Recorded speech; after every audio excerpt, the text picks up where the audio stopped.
I absolutely love Folnegovićevo naselje. The architecture is awful. I mean, it is awful, but it's all surrounded by trees. And it just has that lovely feel, that lovely organic yin feel.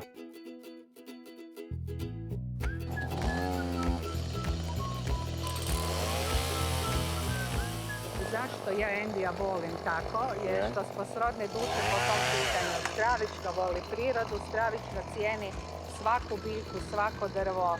The trouble with England is that every bit of land is managed. But here, you can just drive along a little country road like this, and you see that nobody's using that land. And what you see is nature. It's real nature. It's not managed nature. It's the real thing.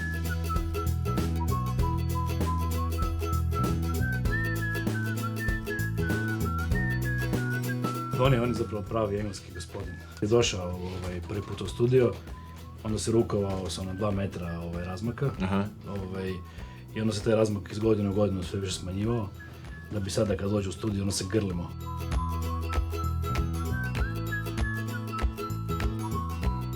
On obožava Hrvatsku. Da, znate da je on za Zagorje... ne vjerujem. Da, on je za Zagorje rekao da mu jedno od 3-4 najljepša mjesta na svijetu što je vidio.